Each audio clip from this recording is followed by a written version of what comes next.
Welcome to 360 Tamil. இன்னைக்கு இந்த வீடியோல நம்ம எந்த படத்தோட எக்ஸ்பிளனேஷன் பத்தி பார்க்க போறோம்னா, ஹாலிவுட்ல வெளியான கில்லர் டாடி இஷ்யூ அப்படின்ற படத்தை பத்தி தான் பார்க்க போறோம். இது ஒரு பக்காவான கிரைம் த்ரில்லர் படம்னு சொல்லலாம். ஸ்டார்டிங்ல இருந்து எண்டிங் வரைக்கும் விறுவிறுப்பா கொண்டு போயிருப்பாங்க. கண்டிப்பா இந்த படம் உங்க எல்லாருக்குமே பிடிக்கும்னு நம்புறேன். இந்த படத்தோட எக்ஸ்பிளனேஷனுக்குள்ள போறதுக்கு முன்னாடி இந்த வீடியோக்கு ஒரு லைக்க போடுங்க.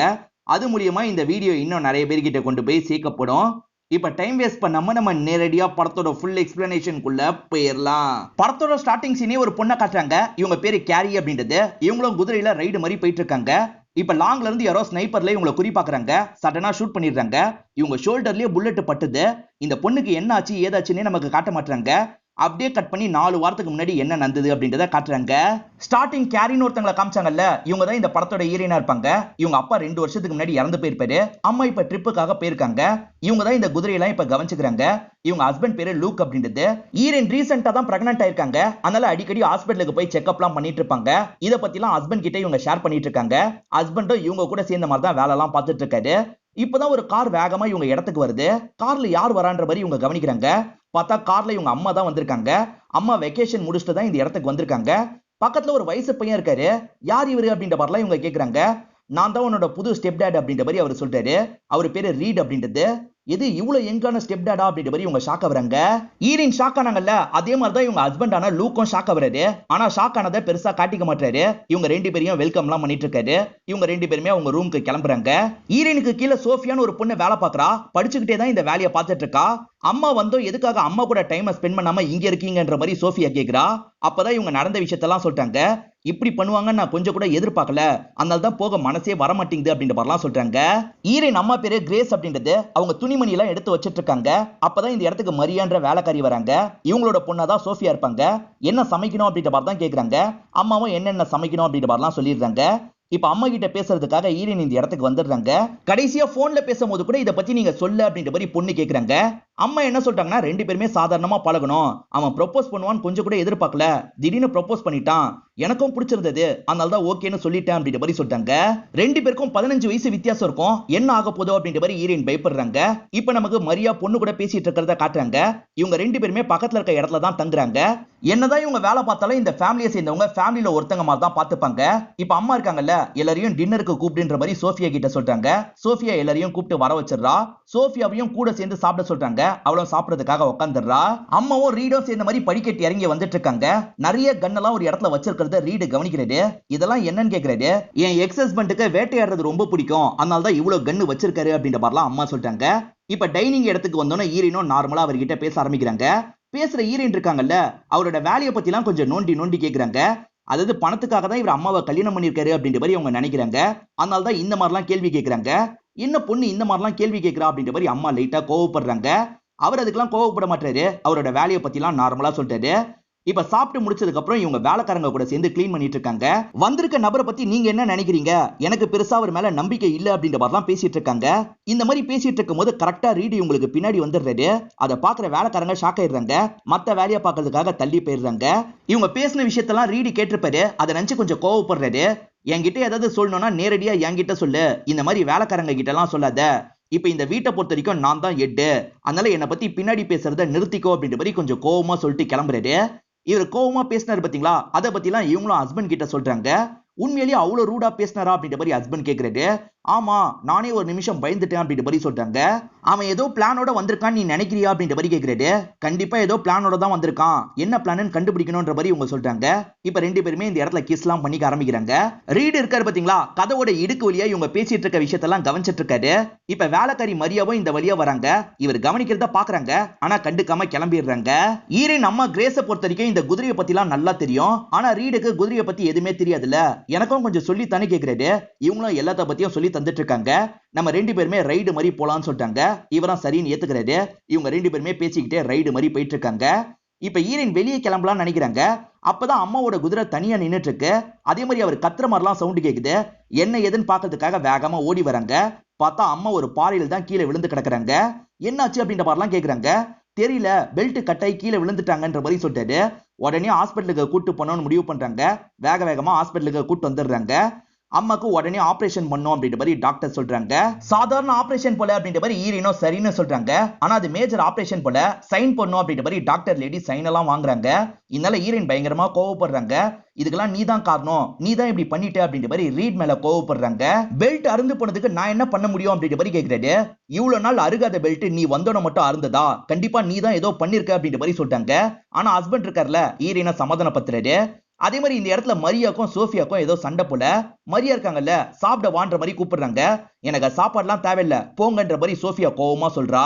இவங்க ரெண்டு பேருக்குள்ள என்ன சண்டை அப்படின்றத தெளிவா நமக்கு காட்ட மாட்டாங்க. இப்பதான் ஈரவும் ஈரனும் சேர்ந்த மாதிரி வீட்டுக்கு வராங்க. இப்ப மரியா என்ன ஆச்சுன்ற மாதிரி கேக்குறாங்க. ஈரன் இருக்காங்கல்ல, ஆபரேஷன் முடிஞ்சிருச்சு, ஆனா அம்மா இப்போதைக்கு கோமால இருக்காங்கன்ற மாதிரி சொல்றாங்க. இதை கேட்கிற மரியாவும் பயங்கரமா இந்த இடத்துல ஃபீல் எல்லாம் பண்றாங்க. இவங்க ரெண்டு பேருமே சேர்ந்த மாதிரி டின்னர் சாப்பிட்டுட்டு இருக்காங்க. சோஃபியா சாப்பிடுறதுக்காக வரலையான்ற மாதிரி ஈரன் கேக்குறாங்க. உண்மையிலேயே சோஃபியா சாப்பிட்டு இருக்க மாட்டா, ஆனா மரியா இருக்காங்கல்ல, அவ ஏற்கனவே சாப்பிட்டுட்டா, நீங்க சாப்பிடுங்க அப்படின்ற மாதிரி சொல்றாங்க. ஏன் இந்த மாதிரி சொல்றாங்க, ஏன் சோஃபியா கோவமா இருக்கா அப்படின்றதுலாம் நமக்கு தெரியல. ஈரினும் ஃபேமிலி லாயரை பாக்குறதுக்காக வந்துடுறாங்க. அம்மா ரீசெண்டா ரீடுன்னு ஒருத்தரை கல்யாணம் பண்ணிருக்காங்கல்ல, அதை பத்தி எல்லாம் சொல்லிட்டு இருக்காங்க. என்ன சொல்ற, அவ்வளவு வயசு வித்தியாசத்துல கல்யாணமா அப்படின்ற மாதிரி இவர் ஆச்சரியமா கேக்குறாரு. இவங்க இருக்காங்கல்ல, இதுதான் அவரோட டீடைல் அப்படின்ற மாதிரி அவரோட போட்டோ எல்லாம் காட்டுறாங்க. எனக்கு இவரை பத்தி கொஞ்சம் விசாரிச்சு சொல்லுங்க அப்படின்ற மாதிரி சொல்றாங்க. அதே சமயம் மரியாக்கும் சோஃபியாக்கும் ஒரு செட்டில்மெண்ட் மாதிரி தரணும்ன்ற மாதிரி இவங்க யோசிக்கிறாங்க. அதுக்கேத்த வேல்யூ நீங்க பாருங்கன்ற மாதிரி சொல்றாங்க. சரி, நான் என்ன ஏதுன்னு பாக்குறேன், இப்ப கொஞ்சம் பிஸியா இருக்கேன்னு சொல்லிட்டு சரி அப்புறமா பாப்போன்ற மாதிரி ஈரின் அங்கிருந்து கிளம்பிடுறாங்க. ஈரினை பொறுத்த வரைக்கும் ஒரு டாக்டர் ஃப்ரெண்ட் இருப்பாங்க, அவங்க கிட்ட தான் இப்ப பேசிட்டு இருக்காங்க. செக்அப்கான ரிசல்ட் தான் கேக்குறாங்க. அந்த ஃப்ரெண்ட் இருக்காங்கல்ல, எல்லாமே ஓகேவா தான் இருக்கு, நீ பயப்பட தேவையில்லைன்னு சொல்றாங்க. மரியா இருக்காங்கல்ல, பல வருஷத்துக்கு முன்னாடி வெக்கேஷனுக்காக வந்த நபர் கூட பழகி இருப்பாங்க. அதனால தான் சோஃபியா பிறந்திருப்பா. ஆனா அந்த நபர் இருக்காரு பாத்தீங்களா, மரியா விட்டு போயிடுவாரு. எப்படியாவது சோஃபியாக்கு அப்பாவை கண்டுபிடிச்சு தரணும் அப்படின்ற மாதிரி ஈரின் ட்ரை பண்றாங்க. சில சாம்பிளை டெஸ்ட் பண்ணி கண்டுபிடிக்க முடியும்ல, அதுக்காக ஃப்ரெண்டு கிட்ட ஹெல்ப் எல்லாம் கேக்குறாங்க. இத பத்தி ஹஸ்பண்டுக்கும் தெரியும். அந்த ஃப்ரெண்டும் கவலைப்படாத, நான் சீக்கிரம் ஏதாவது பண்ணி கண்டுபிடிக்கிறேன் அப்படின்ற மாதிரி சொல்றாங்க. சோஃபியாக்கும் மரியாக்கும் எதனால சண்டைன்றதை நமக்கு தெளிவா காட்டல, இப்பதான் ஓரளவுக்கு புரிய வைக்கிறாங்க. அப்பாவை பத்தி சோஃபியா கிட்டே இவங்க சொல்லியிருக்காங்க போல. அது தெரிஞ்சதுல இருந்து தான் பயங்கரமா சோஃபியா கோவப்படுறா. ஏன் எதுக்கு அப்படின்றது தெரியல. ஹஸ்பண்ட் லூக் இருக்காரு பாத்தீங்களா, ஈரினை தனியா விட்டு ஊருக்கெல்லாம் போயிருக்க மாட்டாரு. இப்போ ஒரு அர்ஜென்ட்டான வேலைக்கு இவர் ஊருக்கு போகணுன்ற நிலைமை வருது. நீ தனியா இருந்துருவலன்னு கேக்குறாரு. நான் பாத்துக்கிறேன் அப்படின்ற மாதிரி இவங்களும் சொல்றாங்க. அம்மா ஹாஸ்பிட்டல் இருக்காங்கல்ல, இவங்களால ஹாஸ்பிட்டல்ல போய் பார்க்கவே முடியல. காரணம் எப்ப பாரு ரீடு தான் ஹாஸ்பிட்டல்ல இருக்காரு. அத பத்தி எல்லாம் ஹஸ்பண்ட் கிட்ட சொல்றாங்க. இப்ப ரீடு இருக்காரு பாத்தீங்களா, கபோர்ட்ல இருக்க கன் எல்லாம் பாத்துட்டு இருக்காரு. அப்பதான் கதவை திறந்து ஈரினும் உள்ள நுழையிறாங்க. வந்த ஈரின் இருக்காங்கல்ல, நீங்க ஹாஸ்பிட்டல்ல இல்லாத சமயம் என்கிட்ட சொல்லுங்க, நான் அம்மாவை அந்த டைம்லாம் பாத்துக்கிறேன் அப்படின்ற மாதிரி சொல்லிட்டாங்க. அதெல்லாம் ஒண்ணும் தேவையில்ல, என் ஒய்ஃபை முழு நேரமும் நானே பாத்துக்கிறேன்ற மாதிரி சொல்றாரு. சோஃபியா இருக்கா பாத்தீங்களா, எல்லா குதிரையும் நல்லபடியா பாத்துக்கிறா. அதுக்கு உரம்லாம் போட்டுட்டு இருக்கா. ஒரு குதிரை மட்டும் கத்திக்கிட்டே இருக்கு. அந்த சவுண்ட் கேட்டு ஈரின் இந்த இடத்துக்கு வந்துடுறாங்க. என்னாச்சு, இவன் மட்டும் எதுக்காக கத்துறான் அப்படின்ற மாதிரி கேக்குறாங்க. உடம்பு முடியலன்னு நினைக்கிறேன் அப்படின்ற மாதிரி சோஃபியா சொல்றா. சரி ஊசியை போட்ட வேண்டியதான் அப்படின்ற மாதிரி ரெண்டு பேருமே சேர்ந்து ஊசியை போடுறாங்க. இந்த ஊசியை போட்டா நைட்டு முழுக்க அப்சர்வ் பண்ணும் போல, நீ பாத்துப்பல சோஃபியா அப்படின்ற மாதிரி கேக்குறாங்க. இல்ல இல்ல, எனக்கு படிக்கிற வேலை இருக்குன்ற மாதிரி சோஃபியா சொல்றா. அப்படியா, இன்னைக்கு நைட்டு நானே பாத்துக்கிறேன், நீ கிளம்பு அப்படின்ற மாதிரி சோஃபியாவை அனுப்பி வச்சிடுறாங்க. ஹாஸ்பிட்டல்ல இருந்த ரீடு இருக்காரு பாத்தீங்களா, நைட்டு நேரம் வீட்டுக்கு வந்துடுறாரு. ஏன் வந்திருக்காரு அப்படின்றது நமக்கு தெரியல. ஈரின் இருக்காங்கல்ல, இந்த குதிரைக்கு பக்கத்துலயே தான் படுக்கணும் அப்படின்ற மாதிரி குதிரைக்கு பக்கத்துல பாயெல்லாம் விரிச்சிடுறாங்க. இந்த இடத்துல படுத்து தூங்க ஆரம்பிக்கிறாங்க. இவங்க நல்லா தூங்கிட்டு இருக்கும் போது ஒரு மர்ம நபர் இந்த இடத்துக்கு வரதை நமக்கு காட்டுறாங்க. வந்த நபர் இங்க இருக்க ஆயுதத்தை எடுக்கிறான். அந்த ஆயுதத்தை வச்சு ஈரினை காலி பண்ணலாம் அப்படின்ற மாதிரி நெருங்கி வந்துட்டு இருக்கான். அப்பன்னு பார்த்து இந்த குதிரை திரும்ப திரும்ப சவுண்ட் கொடுத்துக்கிட்டே இருக்கு. குதிரை ஏன் சவுண்ட் கொடுக்குது அப்படின்ற மாதிரி ஈரின் எந்திரிக்கிறாங்க. இதனால அந்த மர்ம நபர் அங்க இருந்து கிளம்பிடுறான். ஈரின் அந்த மர்ம நபர் எல்லாம் கவனிச்சிருக்க மாட்டாங்க. இப்ப மறுநாள் காலையில் தான் ஈரின் கண்முடிக்கிறாங்க. இவங்க ஒரு வேலை விஷயமா வெளியே போனோம், அதுக்கு டைம் கொஞ்சம் லேட் ஆயிருது. காலையில வந்து மரியா தான் எழுப்பி விடுறாங்க. நீ டயர்டா இருப்ப, நான் வேணா அந்த வேலையை முடிச்சிடுறேன் அப்படின்ற மாதிரி சொல்றாங்க. தேங்க்யூ மரியான்ற மாதிரி இவங்களும் இவங்களோட கார் கீயை மரியா கிட்ட தந்துடுறாங்க. இப்ப மரியா கார்ல டிராவல் பண்ணி போயிட்டு இருக்காங்க. அப்பதான் லாயர் கிட்ட இருந்து கால் வருது. உங்களை மீட் பண்ணி நான் பேசணும் அப்படின்ற மாதிரி லாயர் சொல்றாரு. என்ன மீட் பண்ணி பேச போறீங்களா, ஏன் எதுக்குன்னு கேக்குறாங்க. அப்படி கேட்டுட்டு இருக்கும் போதுதான் பிரேக் பிடிக்கலன்னு உங்களுக்கு தெரிய வருது. பிரேக் பிடிக்கல, என்னால கண்ட்ரோல் பண்ண முடியல அப்படின்ற மாதிரிலாம் சொல்றாங்க. ஒரு ஸ்டேஜ்ல ஏடாகூடமா ஆக்சிடென்ட் ஆயிருது. இந்த ஆக்சிடென்ட் ஆனது இவருக்கு தெரிஞ்சது இல்ல, போலீஸ்க்கு இன்ஃபார்ம் பண்ணிடுறாரு. போலீஸும் உடனே அந்த ஸ்பாட்டுக்கு வந்து என்னாச்சு ஏதாச்சுன்னு பாக்குறாங்க. ஈரினுக்கும் தகவல் கொடுத்துருவாங்க. வந்த ஈரினும் என்னாச்சு அப்படின்ற மாதிரி போலீஸ் கிட்ட கேக்குறாங்க. சாரி, அவங்க இறந்து போயிட்டாங்க அப்படின்ற மாதிரி போலீஸ் சொல்றாரு. அதே மாதிரி தகவல் கேள்விப்பட்டு சோஃபியா வராங்க. என் அம்மாவை பார்க்கணுன்ற மாதிரிலாம் போக பாக்குறாங்க. போலீஸ் தான் தடுக்கிறாரு. அதே மாதிரி ரீடோ இந்த இடத்துக்கு வந்துடுறாரு. கவலைப்படாது அப்படின்ற மாதிரி சோஃபியாவை அந்த இடத்துல சமாதானம் எல்லாம் படுத்துறாரு. ஊருக்கு போன ஹஸ்பண்டும் திரும்பி வந்துடுறாரு. ஈரினும் ஹஸ்பண்ட் கிட்ட நடந்த விஷயத்தெல்லாம் சொல்றாங்க. அவளுக்கு இருந்தது மரியா மட்டும்தான், இப்ப அவங்களும் போயிட்டாங்க, இதுக்கப்புறம் நம்ம தான் பத்திரமா பாத்துக்கணும் அப்படின்ற மாதிரி சொல்லிட்டாங்க. அவ சாப்பிட்டாளா அப்படின்ற மாதிரி கேக்குறாரு. இன்னும் இல்லன்ற மாதிரி ஈரின்னு சொல்லிட்டாங்க. அவ சாப்பிடாம ரூம்குள்ளேயே உட்காந்து இருக்கா. இவங்க தான் சாப்பாடுலாம் எடுத்துட்டு வந்து தராங்க.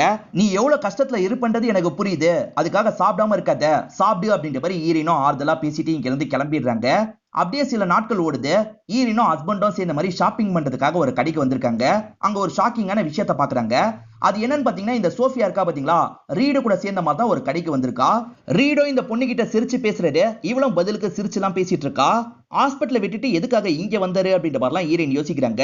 ரீடு மேல இன்னும் டவுட் அதிகமாகுது. அவரை பத்தி எல்லாம் தேடி பாக்குறாங்க. அப்பதான் இதுக்கு முன்னாடி நிறைய பொண்ணுங்களை அவர் டேட் பண்ணிருக்கிறது தெரிய வருது.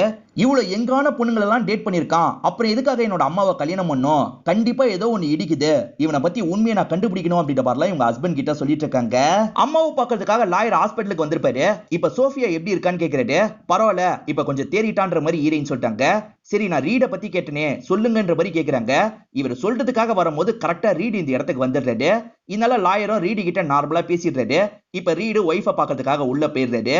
ரீட பொறுத்த வரைக்கும் உங்களை விட பெரிய பணக்காரன், அவன் பணத்துக்காக கண்டிப்பா உன்னோட அம்மாவை கல்யாணம் பண்ணிருக்க வாய்ப்பு இல்ல, இதுதான் நான் சேகரிச்ச தகவல்ன்ற மாதிரி சொல்லிட்டு கிளம்பிடுறாரு. ஈரினுக்கு ஒரு டாக்டர் ஃப்ரெண்ட் இருக்கிறதா சொன்னா பாத்தீங்களா, அவங்க கூட சேர்ந்த மாதிரி தான் இவங்க டென்னிஸ் பிராக்டிஸ் எல்லாம் எடுக்கிறாங்க. வீட்ல நடந்துட்டு இருக்க விஷயத்தை பத்தி எல்லாம் இந்த ஃப்ரெண்டு கிட்ட ஷேர் பண்ணிட்டு இருக்காங்க. லாயர் அவ்வளவு சொல்லியும் ரீடு மேல எதுக்காக அவ்வளவு சந்தேகப்படுற அப்படின்ற மாதிரி ஃப்ரெண்டு கேக்குறாங்க. சிலரை பார்த்தாலே அப்படி தோணும், அந்த மாதிரி தான் ரீட பார்த்தா தோணுதுன்னு இவங்க சொல்றாங்க. இப்ப பிராக்டிஸ் எல்லாம் முடிச்சுட்டு வீட்டுக்கு வராங்க. பார்த்தா ரீடு இல்ல. ரீடோட ரூமை செக் பண்ணுன்ற மாதிரி இவங்களும் திருட்டுத்தனமா உள்ள வந்துடுறாங்க. ஒவ்வொரு விஷயமா செக் பண்ணிட்டு இருக்காங்க. இப்ப லேப்டாப்ல இருக்கிறத பார்க்கலாம்னு ஓபன் பண்றாங்க. ஆனா பாஸ்வேர்டு கேக்குது. என்ன பாஸ்வேர்டுன்னு தெரியாம இவங்க முழிச்சிட்டு இருக்காங்க. அப்ப கரெக்டா அவர் பின்னாடி வந்துடுறாரு. இதான் பாஸ்வேர்டு, வேணா போட்டு பாத்துக்கோன்னு சொல்லிட்டாரு. இவங்க பயங்கரமா ஷாக் ஆயிடுறாங்க. சாரின்ற மாதிரிலாம் சொல்லிட்டு இருக்காங்க. உனக்கு என்னதான் பிரச்சனை, எதுக்காக இந்த மாதிரிலாம் பண்ணிட்டு இருக்க அப்படின்ற மாதிரி ரீடும் கேக்குறாரு. இவரை பத்தி A to Z இருக்க ஒரு ஃபைலை தந்துடுறாரு. இதை படிச்சனா என்னை பத்தி நீ முழுசா தெரிஞ்சுக்கலாம் அப்படின்ற மாதிரி சொல்லிட்டாரு. ஆமா, நான் பல பொண்ணுங்களை டேட் பண்ணிருக்கேன், ஆனா உன் அம்மா கூட ஒரு வேவ் லென்த் கிரியேட் ஆச்சு, அதனால தான் கல்யாணம் பண்ணணும்னு நினைச்சேன், இதை தாண்டியும் என் மேல டவுட் இருக்குன்னா நீ தாராளமா விசாரிச்சுக்கோ அப்படின்ற மாதிரிலாம் சொல்றாரு.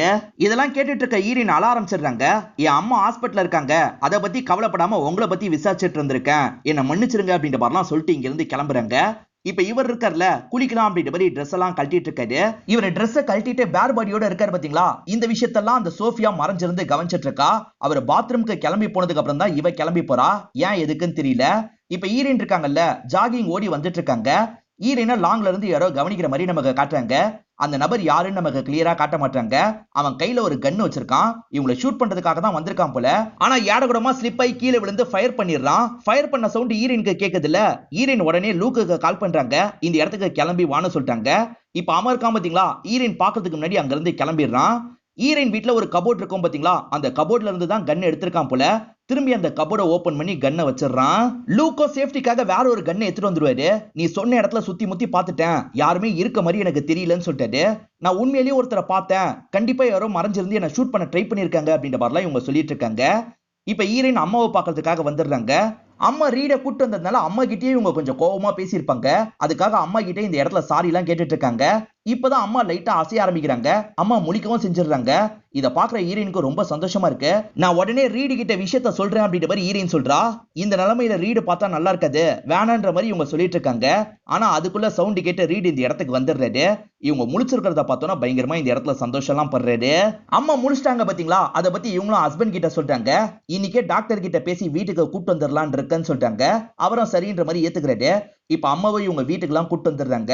அம்மாவை நார்மல் ஆக்கணும்ன்றதுக்காக ரீட எப்படி லவ் பண்ணீங்க அதை பத்தி சொல்லுங்க அப்படின்ற மாதிரிலாம் அம்மா கிட்டே இவங்க ஜாலியா பேசிட்டு இருக்காங்க. இவங்க 3 பேர் சிரிச்சு பேசிட்டு இருக்கும் போது சோஃபியா கோவமா இந்த இடத்துக்கு வரா. சந்தோஷமா சிரிச்சிட்டு இருக்கீங்கல்ல, என் அம்மா இறந்து போனதை பத்தி உங்க யாருக்கும் கவலை கிடையாது, ஃபேமிலியில ஒருத்தங்க மாதிரின்ற மாதிரி சொல்லுவீங்க, அதெல்லாம் சும்மா வாய் வார்த்தைக்கு தான் அப்படின்ற மாதிரிலாம் கொஞ்சம் கோவமா பேசிட்டு இருக்கா. இது மரியா இறந்து போயிட்டாளா அப்படின்ற மாதிரி அம்மா ஷாக்கிங்கா கேக்குறாங்க.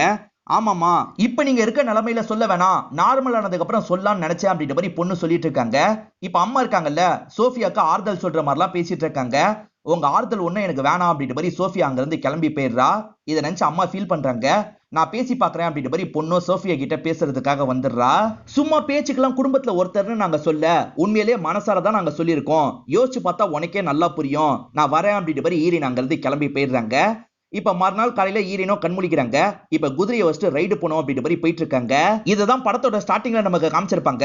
ஒரு மர்ம நபர் இருக்காரு பாத்தீங்களா, ஸ்னைப்பர் கன்னை வச்சு இவங்களை குறி பாக்குறாரு, ஷூட் பண்றாரு. அந்த புல்லட் இவங்களோட ஷோல்டர்ல பட்டிருக்கும். இவங்க காயம் மட்டும் பட்ட மாதிரி கீழே விழுந்துடுறாங்க. ஹஸ்பண்டுக்கு உடனே கால் பண்ணிடுறாங்க. யார் இதை பண்ணான்றது ஃபேமிலியில யாருக்குமே புரிய மாட்டேங்குது. ஈரினோ போலீஸை வர வச்சு போலீஸ் கிட்ட இந்த தகவலை சொல்லிட்டாங்க. அன்னைக்கு கார்ல கூட இவங்க தான் போக வேண்டியதா இருந்திருக்கும். மரியா போயிருப்பாங்க. சோ அன்னி கூட என்ன டார்கெட் வச்சு காரோட பிரேக் வயரை கழட்டி இருக்கலாம். எனக்கு என்னமோ தப்பா படுது அப்படின்ற மாதிரிலாம் சொல்றாங்க. நான் என்ன ஏதுன்னு பாக்குறேன் அப்படின்ற மாதிரி போலீஸ் கிளம்பிடுறாரு. இப்ப சோஃபியா இருக்கா பாத்தீங்களா, குதிரை கிட்ட தனியா பேசிட்டு இருக்கா. அந்த வழியா வந்த ஹீரோவும் இந்த விஷயத்தை கவனிச்சிடுறாரு. இவ ரொம்ப தனிமையை ஃபீல் பண்றா அப்படின்றத புரிஞ்சுக்கிறாரு. நீ கவலைப்படாத, நாங்கெல்லாம் இருக்கோம்ல அப்படின்ற மாதிரி ஆறுதல் பத்திர மாதிரி பேசுறாரு. அவ சோகமா இருக்கிறத ஹீரோ பார்த்தாரு பாத்தீங்களா, அதை பத்தி ஈரின் கிட்ட சொல்றாரு. அவளுக்கு ஏதாவது பண்ணணும் அப்படின்ற மாதிரி சொல்றாரு.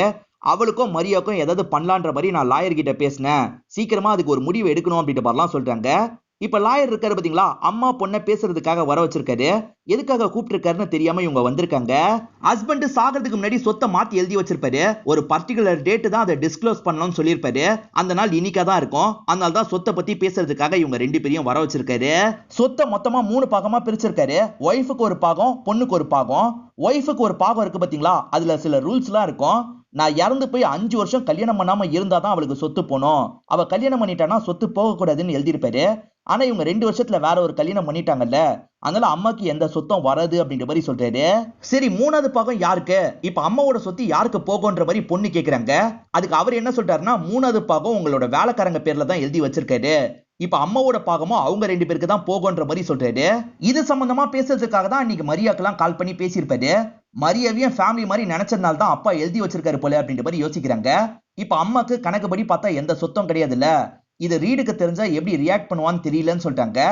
ரீடு உங்களை தாமா லவ் பண்றான், பணத்தை லவ் பண்ணல, அதனால ரீடு கோவப்பட மாட்டான் அப்படின்ற மாதிரிலாம் பொண்ணு சொல்லிட்டு இருக்காங்க. வந்த போலீஸ் இருக்காரு பாத்தீங்களா, உங்க சேஃப்டிக்காக சிசிடிவி எல்லாம் செட் பண்ணி வச்சுக்கோங்கன்ற மாதிரி சொல்லியிருப்பாரு.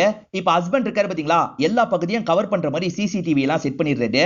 இத தேவனா பாத்துக்கோன்ற மாதிரி சொல்லிட்டாரு. சரின்ற மாதிரி இவங்களும் ஏத்துக்கிறாங்க. இப்ப அம்மாவும் ரீடி கிட்ட இந்த விஷயத்தெல்லாம் சொல்றாங்க.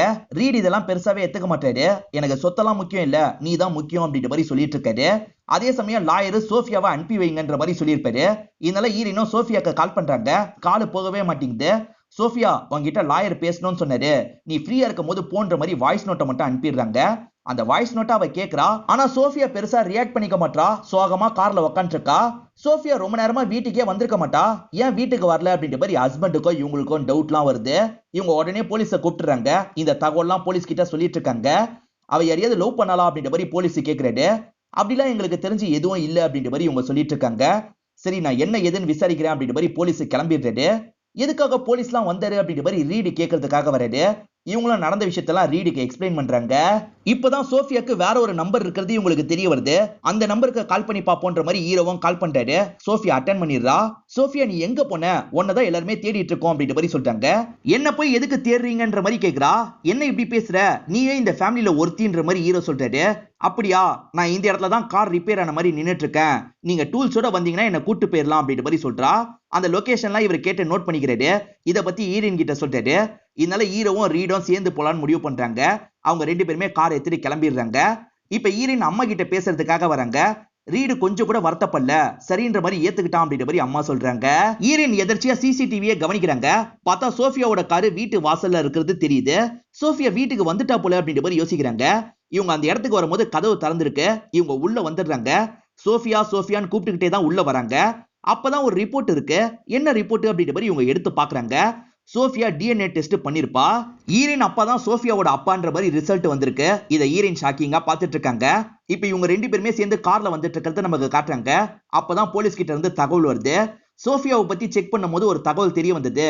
அவ லைசன்ஸ காமிச்சு ஒரு இடத்துல இருந்து கன்னை வாங்கியிருக்கான்ற மாதிரி சொல்றாங்க. இப்ப சோஃபியாவை நமக்கு காட்டுறாங்க. ஈரினுக்கு பின்னாடி கன்னோட வந்துட்டு இருக்கா. ஆக்சுவலா அன்னைக்கு அவர் குளிக்க போறதை இவ பார்த்தா பாத்தீங்களா, அவர் சாவியை எடுக்கிறதுக்காக தான் அப்படி பார்த்திருப்பா.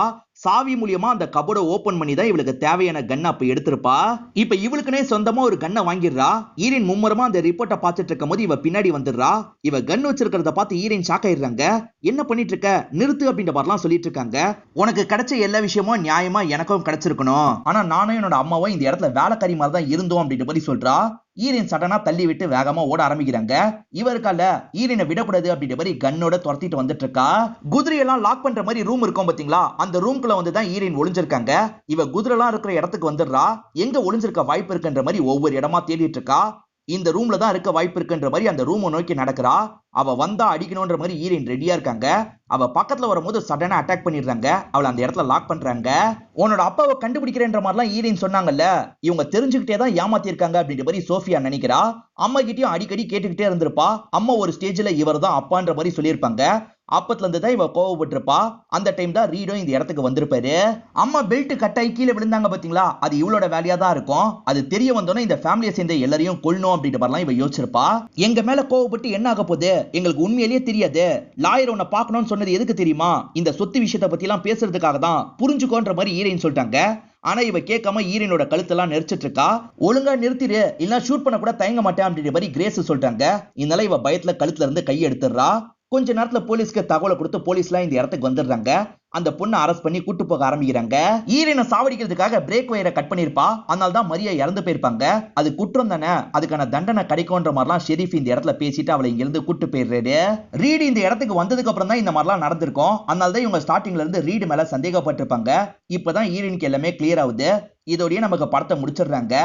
இந்த படம் உங்க எல்லாருக்குமே பிடிச்சிருக்கும் நம்புறேன். இந்த வீடியோ உங்களுக்கு பிடிச்சிருந்ததுன்னா லைக் பண்ணுங்க, கமெண்ட் பண்ணுங்க, மறக்காம 360 தமிழ் சேனலை சப்ஸ்கிரைப் பண்ணுங்க. தொடர்ச்சியா இந்த மாதிரி வீடியோக்கள் வந்துகிட்டே தான் இருக்கும்.